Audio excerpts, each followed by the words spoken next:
And we are live. Welcome to our general session here in the John Lavenia Success Mastermind for Wednesday, March 9th, 2022. I am John Lavenia, sitting in for Glenn Henderson today. Hence, no stories about Star Trek today. You guys were probably expecting some Trekkian, metaphors. Well, that's not going to happen today because you're stuck with me. I will also say that at 8:15 p.m.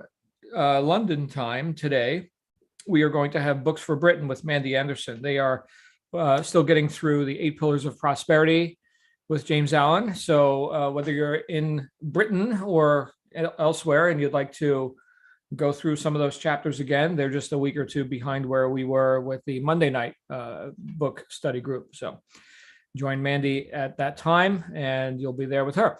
Of course, we are getting on with our book study group. First 2 chapters of Pitch Anything, required reading for anybody in sales, if you ask me.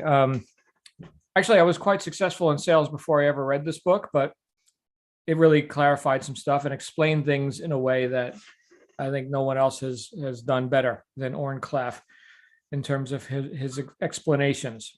Anyway, it'll make you much more persuasive if you apply those ideas. Hey, Daisy, welcome. So on with today's topic. I have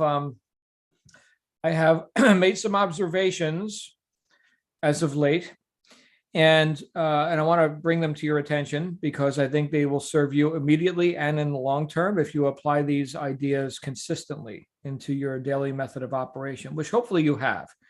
You have a daily method of operation. In other words, do you have a routine, a method, a system, which is one of the things James Allen talked to us about in our last book. One of those core pillars are systems, systemizations, right? And so do you have one? That would be good. That would be a good thing to have. And in your daily method of operation, you could include things, obviously, which serve you, resourceful things, like I'm going to do these things habitually every day. You could also have leisure time, diversions, right? But I'm going to ask you this. Do you think most people have a more deliberate or self-determined method that they apply into their life, or do they spend more time, knowingly or not, in diversions or things which we could say are off purpose? In other words, are most people on purpose or off purpose most of the time? I'm gonna say that most of the time. Now, this could induce an argument. People could say, "Well, what the hell are you talking about? I work my ass off. I work 2 jobs. I have all these things that I do which seem purposeful to me." Okay, so the hands might be moving. They might be pulling levers and pushing buttons. That could be, and that's part of the daily method of operation. That's good and right. Let's say you're doing whatever actions you're doing to survive and provide a lifestyle and whatever you're doing there. Okay, but where's the mind going? This is the revealing part. When our daily methods allow for a lot of off-purpose mind drifting kind of stuff, it makes less effective the pushing of the buttons and the pulling of the levers. In other words, the thought precedes the action. And like Wallace Wattles said in The Science of Getting Rich, if all of our actions, if each individual action is an efficient one, then we must succeed. Although if our actions are inefficient, then we must fail. And he qualifies efficient versus inefficient. Efficient actions are those that are done with a spirit of purpose and faith. That's what makes our actions efficient. In other words, I'm more effective and in less time. That would we can call efficiency. I get more of an effect in less time. Therefore, I am efficient because I am on purpose, knowingly and consciously on purpose, and in a spirit of faith, knowing that this shall bear fruit, that everything's being delivered right on schedule. Versus the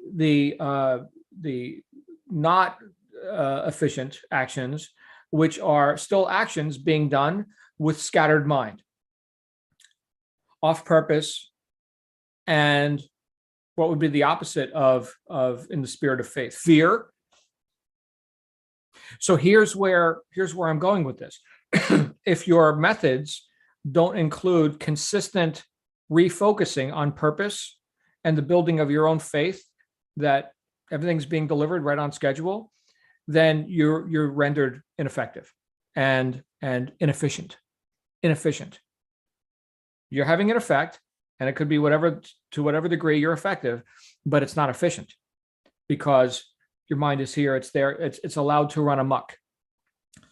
So when I ask you, are most people on purpose or off purpose most of the time? And if people want to argue about that, okay, well, what is it that you're habitually thinking about as you're pressing the buttons and pulling the levers, doing the doingness of life? Oh, what you saw on the news? Is that what you're thinking about? Well, there's an agenda there, and I think there's definitely people that want you to think what they're telling you to think. Is that making you more effective or efficient? Do you feel like things are being delivered right on schedule and everything's going to work out? Is that how you feel after watching the news? Oh, it's not. But you say, well, but John, there's all these problems in the world. Can't we sympathize? We can. But should we? Here's what I've discovered, and we've talked about this before, is that I've got a circle of influence.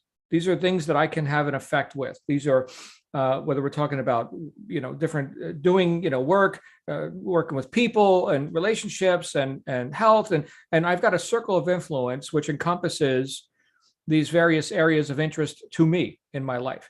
I've also got the circle of concern, as Steve Covey talked about in the 7 Habits of Highly Effective People. And that circle of concern, which is bigger than my circle of influence, are these things which also I have some attention on, but I cannot have an immediate effect with.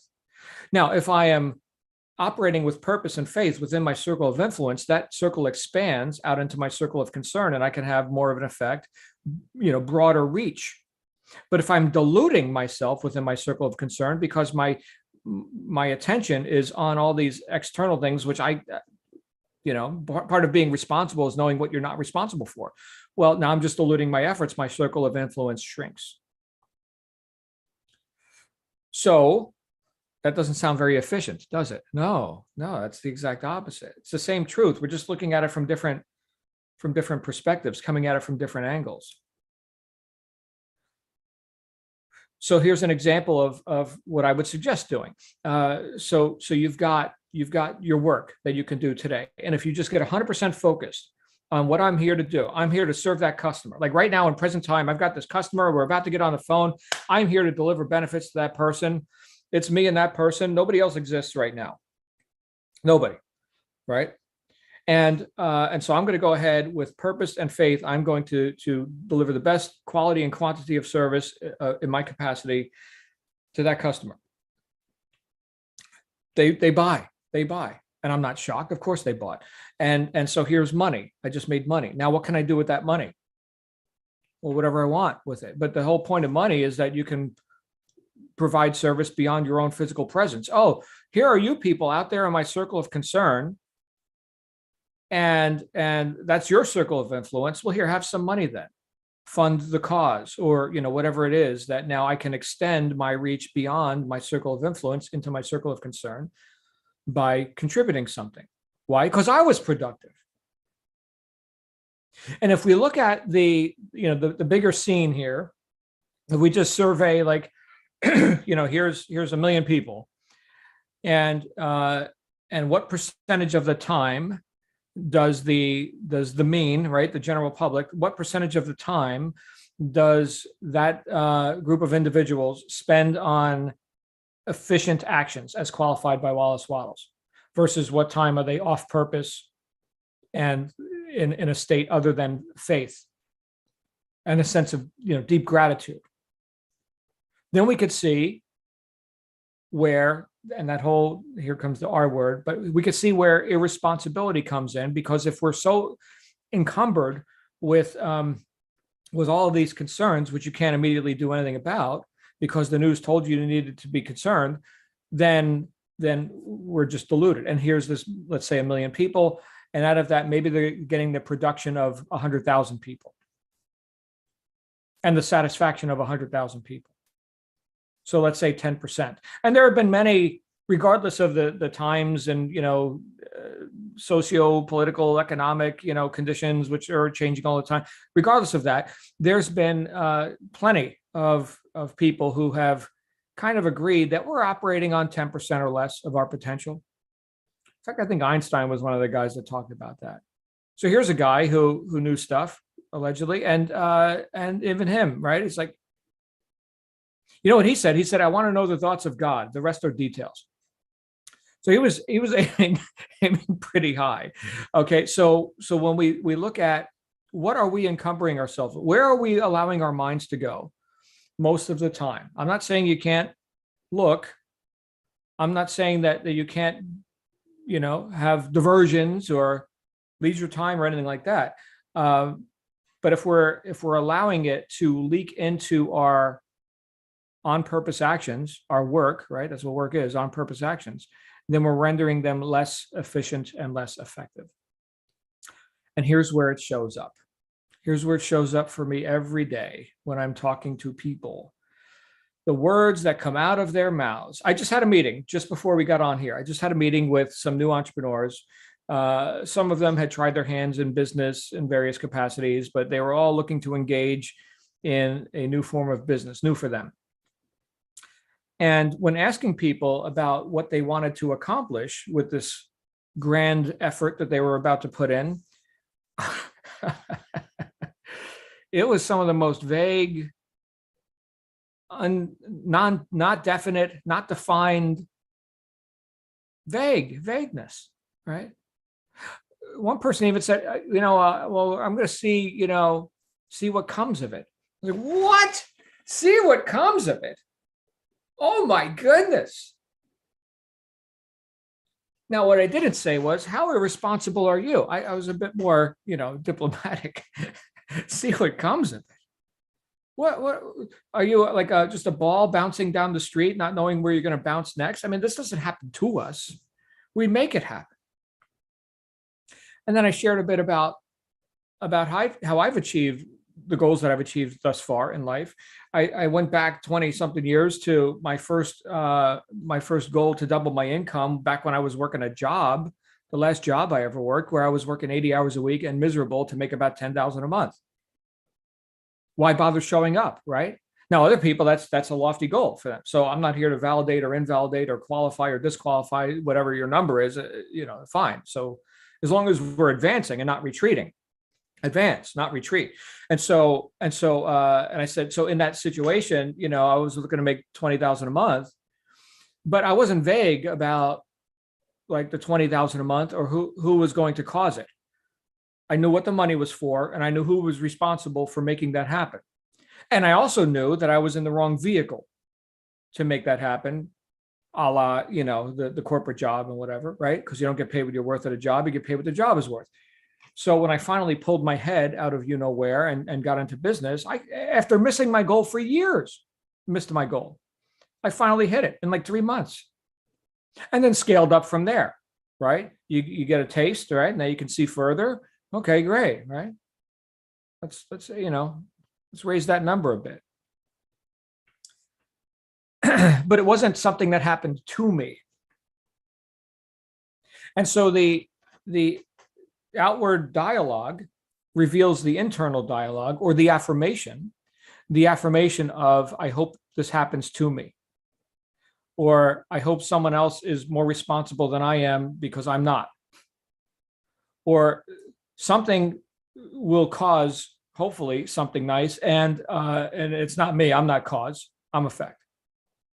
That's the internal dialogue. When we encumber ourselves with everyone else's agenda for what we're supposed to think and believe and get emotionally involved with and base our decisions on, when that is the narrative that we've bought or we've allowed ourselves to run on ourselves, then that is revealed outwardly, not only by the actions that we take or don't take, but by the things that I hear coming out of people's mouths. Now, the interesting thing about it is that I've been guilty of this plenty of times. And although I've had attention on it enough that I could actually catch myself. I can actually catch myself sometimes. Like, what are you about to say? Now, unless you've been practicing a long time, most people aren't conscious of it, right? They just hear it come out of their mouths. And some people are professional excuse makers, right? It's never them. It's never them. But all these outside conditions, you see, that's what's causing, your plight. Okay, well, if that's what you really believe, well, and then that's what you get. So, my job, okay, and each of us as we go forth into the marketplace, and we hopefully are giving people an example, a demonstration, a glimmer of hope of what's possible when an on-purpose person, behaves that way, right? What is it that we're here to do? To lift people up. And I will tell you, you will be irresistibly attractive to your ideal customer, your ideal target audience, right? When you show up as that advancing man or woman, to quote Wallace Wattles again, the person of advancement. And anyone who's involved with you is about advancement, right? Because you're about advancement. You're the advancing person. The interesting thing about this, when it comes back to the word efficiency, the interesting thing about this is that if you show up as that advancing person, you can say less. It saves you time, efficiency, saving time, right? When you're on purpose and in the spirit of faith and with deep gratitude, operating your business, your relationships, whatever you're doing with your life, right? It saves you time. You don't have to say as much. There are people who talk much and say little, but then there are people who say a lot without a whole lot of words, just because of who they are. It gets a point where you don't just get paid for what you do, but for who you are. Who's doing it, right? And so in that way, like the late Jim Rohn said, you want to work twice as hard on yourself as you do on your business. So whatever these actions are that you're doing, that's nice, great. Anything can work, right? So whatever methods you've chosen, that's cool. But who's doing it? Who's doing it, right? We could take this to like a pretty interesting extreme. Lao Tzu said, "Those who speak do not know; those who know do not speak." So, okay, I guess you can get to that point where you're just manifesting stuff. I remember this story of Muktananda. I've got a picture of Muktananda up there on top.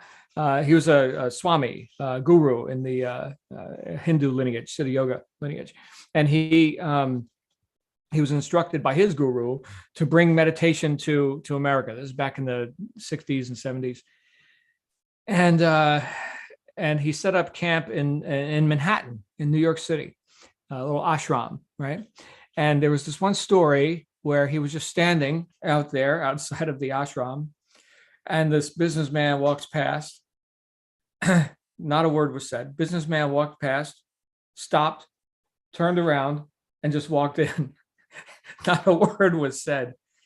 So, okay, there's that.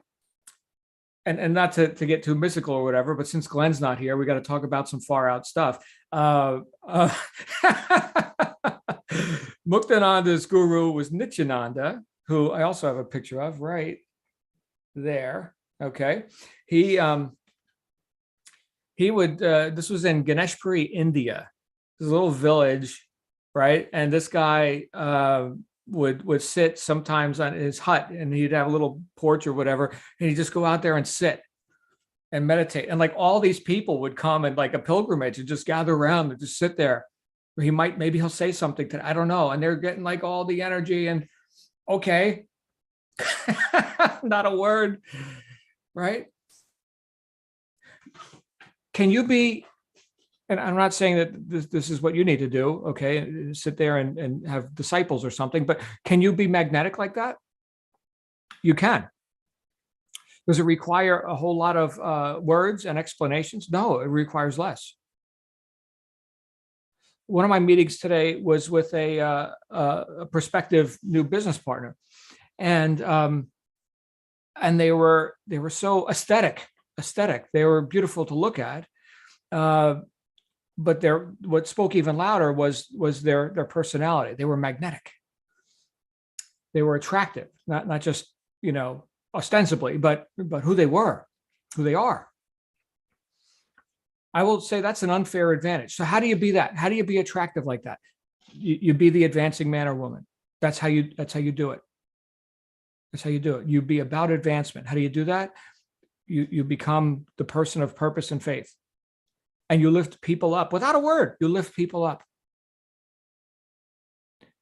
And how do you get paid for that? Well, there's numerous ways of getting paid, right? There's lots of methods that you can apply, but the fact that you're showing up in that transaction or in that relationship, right, predisposes you to attracting more. If you're magnetic, right? Well, you're also a magnet to money. Now, people want to do business with people they know, like, and trust. And, I like Lindsay. I mean, I don't know what it is, but, Daisy's pretty awesome. And, she doesn't have all the answers, but, I like Daisy. By the way, Daisy, would you please call me? We got work to do. We got stuff going on. If you got time. But that's unspoken. And we get to a point, like, for anyone in the networking space where Glenn is expert. Do we have networking magic tonight? We don't. That's going to be next week. Yes. But there's a saying in the networking world, which is say less to more people. So back to the idea of efficiency, say less to more people, right? Sorting rather than selling, right? I'm not in the convincing business. I'm going to here convince you. Look, a man convinced against his will is of the same opinion still. I'm going to convince you, right? But those who have ears to hear, they hear, and you don't have to say as much. That's about you. That's about you being attractive. It's about you being magnetic. So I guess the title for today is How to Be Magnetic. And the punchline is stop watching the news. And most importantly, stop going into agreement, emotional agreement. Otherwise, you get to be part of that 990 out of a million, 990,000 who, are off purpose, inefficient, hoping something happens to them. Hopefully something good. Am I making any sense? I hope so. I'd love to hear your thoughts. Who's magnetic here? Who's got some magnetic stuff that you can tell me right now? I see Catherine, Daisy, Edward, Evelyn, Lindsay, Mende. Hey, Lindsay. That is absolutely like nail on the head. Ineffective actions. You got to have if you're not focused, it's like you were talking about block scheduling. Focus your attention on what you're doing instead of multitasking. I mean, multitasking sounds like a good in theory, but no, it's moms have to multitask. No, you don't. Multitask and get it done. That you hit the nail on the head. That was spot on. Well, thank you, Lindsay. You had so many points, but yeah, say less to more people. You say more by saying little. I love it. Good times. Yeah. There you go, Lindsay. You're on purpose. Thank you. Right. Who else has some thoughts on this? Is there something you'd like to express, or a question, or something you'd like to take up on this whole idea of you being magnetic? It's a good thing to be. A really good thing to be. I'm not seeing any hands. I'm not seeing any hot microphones. I'm going to talk a little bit more then, since we're doing that. And since you guys are stuck with me today, you're going to get the whole enchilada. Okay. So what I've got on my calendar today is a total pile, like so many things that I think the typical employee, let's say somebody who's punching a clock at the cubicle or at the factory or whatever, would shudder if they saw this. However, I'm going to get it done, and it's going to be orderly. It's not going to be scattered, because as Lindsay just reminded us about block scheduling, right? For anyone who doesn't know what that is, that's where you block off time for this and only this during that period of time. And the reason we're going to get it done is because we only have so much time to get it done, because that's the time that we've assigned for it. Now, Parkinson's law states that work expands to fill the time allotted for it. So one of the ways to be more efficient, now that we're on purpose and now that we've got our head out of our ass and we're, focusing on what is it that we can cause, what is it that we can create right now. So now that we've got that strength of focus, we now have the power of choice to decide how this time is going to go. Now, I don't have a crystal ball. There's variables, there's things that could impinge upon it here and there, but largely speaking, there was going to be done after done after done after done. Now, from that, we could say this was a successful day. And like Wallace Waddle said, if all of your actions are efficient ones, you must get rich. It's a science. It has to work. Okay. So what I'm going to suggest to everyone here is that as you look at the remainder of your day, and I know we've got people across the pond in England and all that. Okay. But you can even do this for tomorrow. In fact, Steve Covey talks about planning out your whole week. Because if you're just doing one day at a time, it's kind of like crisis management. All right. So we can be a bit more proactive and let's look ahead a little bit. Then we can do that. But as you're looking at that, if you can look objectively at each thing on your calendar and kind of qualify it as to its relative value, like, does this move the needle forward? Is it expedient? Right. In other words, does it get the job done now? Does it make you money now? Okay, that qualifies in that way. Is it more of a delayed gratification kind of a thing? Well, that also qualifies. It may not be expedient, but now you're working on your business and not just in it. Okay, so we got to find a balance there between leverage and expedience. And quite often, you got to do both. Here's the chink in my armor, is that because I've got so much going on my calendar, because I've got already all these known actions that I need to do, which is infinitely better than not knowing what to do, infinitely better. Indecision, right? Non-action, killing time. No. Okay. So I've got a lot of expedient actions. It's easy for me to be in the busyness of it all and not do the things that are more delayed gratification. So I'm looking for balance with that. And I'll just let you guys know, if you're here listening to this or even seeing it on YouTube or whatever, you help me with that. Because look, I've got, I was just having this conversation with Adrian yesterday, our resident scholar, Adrian Garner. And the idea came up, because I meet with our facilitators sidebar sometimes. The idea came up as far as the consistent delivery of content here in this forum. Adrian, of course, runs our general session every other week, as well as life and business tools. And one of the things that Adrian is looking to do is package a complete program, a course, a coaching program, if you will, that delivers the content that he talks about, like in life and business tools. Adrian's got a lot of experience in the area of contracting and legal and all this stuff. I don't have that experience. Okay. But he does. And that's valuable content for people. I mean, mistakes could be costly, right? So he helps people avoid mistakes. But one of the things he mentioned to me was that it's so great to have this scheduled. All right, it's Tuesday and you're on, the curtain rises at top of the hour. You're on stage, right? So what's your content? So that kind of makes it, it's not like a floating arbitrary kind of thing anymore. It's like, now it's time to deliver.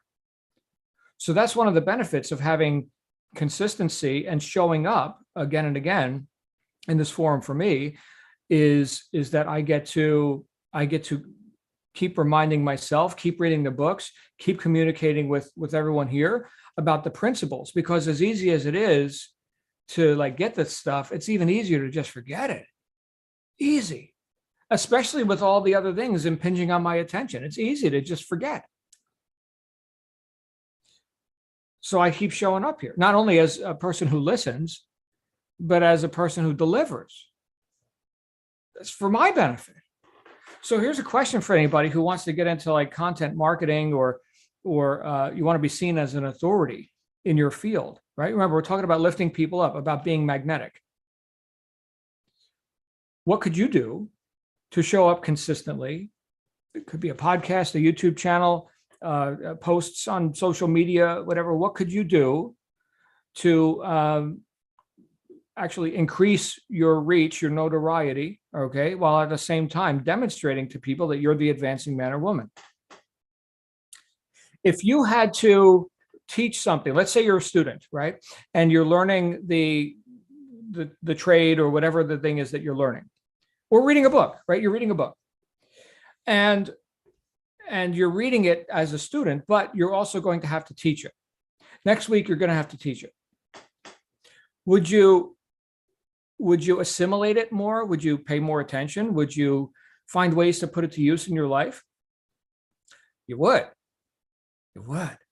right? And so with everything that I do, all I do is talk about how I've been able to apply principles for the last 35 years to whatever degree I've applied them, and that's it, right? But they're real for me, and then I get to show up consistently and as magnetically as I can, right, as the advancing man in my case.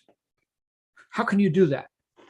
So you see, this is another way. I gave you one way to be more magnetic is don't cloud your mind with all the the concerns of the world. Okay, that doesn't mean that you're some new age and you problems don't exist and relative. No. Okay, I get it. There's real problems. Okay, so but not clouding your mind and your emotions with all that, being focused and on purpose. So that would be a great clearing out. That would be hitting the minus button on the calculator. Let's subtract that stuff. Let's clear that stuff out. But there's no void, right? So what are we going to put in there? Well, let's put in quality content, right? Learnings, things which build your own esteem, things which edify and uplift. Which, by the way, one of the easiest ways to build one's self-esteem is to learn something new every day, but learn it as if you had to then go and teach it. So not only are you learning stuff to demonstrate it in your own life, right? So use it. I mean, that's awesome, right? If it's just theory, then whatever, right? Who needs you? If it's just theory, I'll read the book myself. But if it's something now that you've demonstrated in your own life, and now you go forth and you outflow, you don't just inflow, you outflow, man, it's a whole different world. So again, the directive is, if you would like to follow it, is relieve yourself of things which cause the negative emotions and empower yourself and edify yourself with things which cause you to be effective and efficient in your life.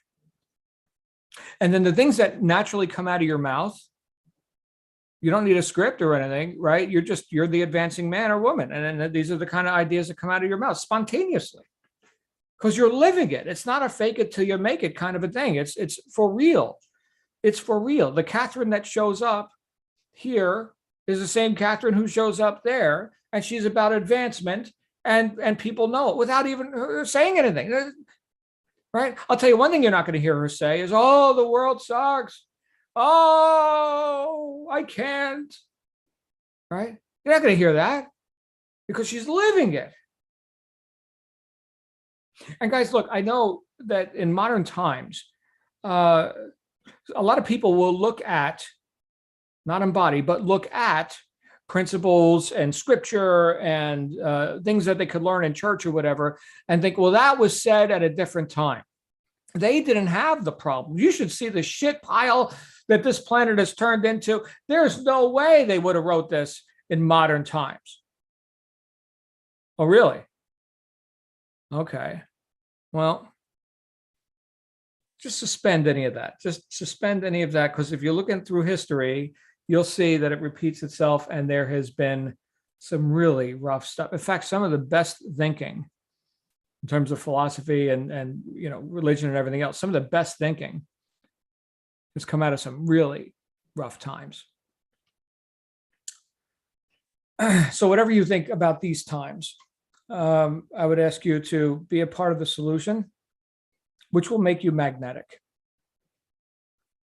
And it's all by degree, right? So more magnetic than you were yesterday. Okay.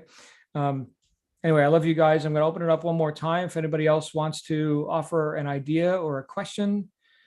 And nothing. All right. So I'll go. Yes, We'll give you Evelyn something. Smith. What are you doing, girl? Hi. Yeah, it's great. All of it's great. Very rich information.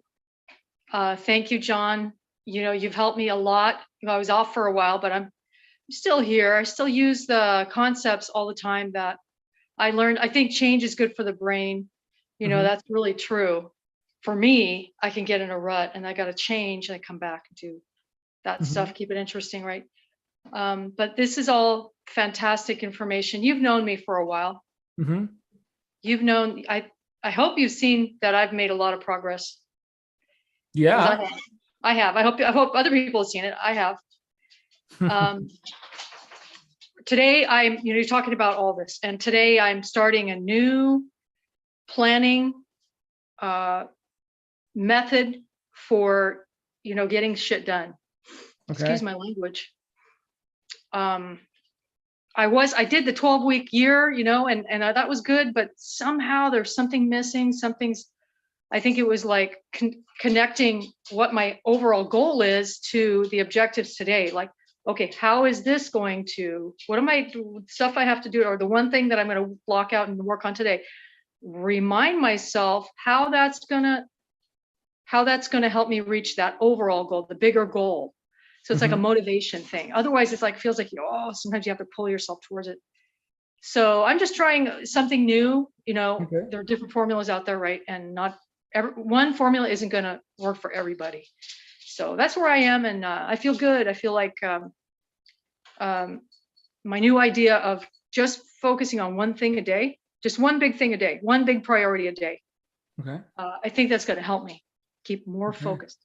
So are you still full speed ahead with e-commerce? Yeah, I'm scaling up my Amazon business. Okay. I've got my own brand and of blankets, and I just made a new order from Mexico. I haven't done a contract with that guy. I think it's time that I do a contract. So I got to go through what Adrian has been teaching again, and work on making a real contract. I feel really good about it. I mean, he knows the shipping to Amazon better than I do, and he's the one that's encouraged me to put that label on there and go ahead and move forward with the brand and put, all that stuff. So I feel like he's a really good person to work with. He's very efficient. He answers emails like within 15 minutes, and it doesn't matter what time of day. I can email him at 9 in the evening and he's answering me. Boom. Wow. And it's like, wow, okay, that's what that feels like when I'm efficient with time. That's how it feels like for other people. That's how they experience me. And that's what I'm doing. So yeah, it's good. There's a lot of good things to focus on. And it's just the little things, right? I think Lindsay somehow, she's talked about this before, is like the enormous gains from little, small, key, critical improvements. Yeah, James Clear talked about that in Atomic Habits, down to the atomic level. Here's the little 1% increases, which are, very interesting curve if we're consistent. Yeah. For instance, I don't want to amble on to different places. I have a main theme here. For instance, recently I've just caught myself in my thinking. I've got a mental habit that I wasn't really aware that I have, but what it is when I think about, okay, what's my main goal today? I think about it. I've got this unconscious mental habit of doubting. Well, is it really possible? Like, where the hell is that coming from? I think Glenn would say that's a program. That's a programming that you were taught somewhere along the line. And you got to do some self-talk around that, spend some time revisiting, well, what the hell was that about? Okay. Or for example, might have had a parent that told me I couldn't do stuff. Okay. So that's where that is. That's old. And I have to detach myself mentally from that, do a little mental visualization. Or somebody taught me a long time ago, get that idea, whatever it is, that toxic shit, excuse my language. And picture yourself walking out to, I don't know, for me, it was at the end of the day, going out to my car, and there's this big garbage can right there, and picture myself just putting it in the garbage can and walking away. Some kind of visual hook or visual gimmick that I can use to get rid of that. Do you have one, John? Well, I mean, gimmicks are gimmicks, right? So you can get some temporary mileage technique out of that. If you want to really dig in on the reactive mind and how all that mechanism works, read Dianetics, L. Ron Hubbard, the ultimate book on the subject, Dianetics, to really get into like what's going on here. What's that machinery doing? Okay. So, yeah. Thanks. You are welcome. Now I got to go work on my big priority for today. All right. So Mandy's saying here in the chat, great to see you. You're doing so well with your blankets. Hey, you know what? I might need another blanket. So would you please post some links in the Facebook group for our members? And yeah, I don't know, John. This one's kind of like yoga blanket, Mexican beach is kind of touchy-feely. Well, they're not for me. They're I've got a family, so and we don't have enough blankets. We only have like 50 blankets. So yeah, blankets and coffee cups. They just keep showing up. Where do you want me to post it? Where can I post it? Post it in the Facebook group. Oh, yeah. Fantastic. Okay. Yeah, good times. All right, my friends. Anybody else? That's it.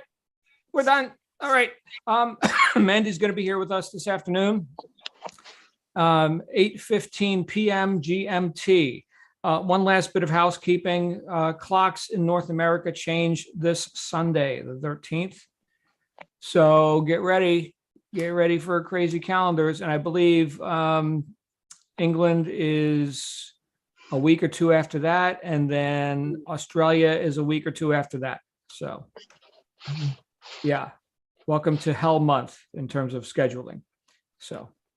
All right, my friends. Changing, are you? What's that? You're not used to the clocks changing. In Arizona, they did not. Is that right? Oh, yeah. I'm used to everybody else's clock changing and not mine, which totally screws up my schedule. Right. So now I'm going to change with everybody else, at least in North America. Right.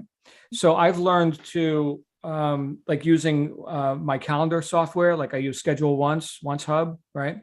And you could set whatever time zone you want that calendar to be in, and then it will correlate with all other time zones in the world.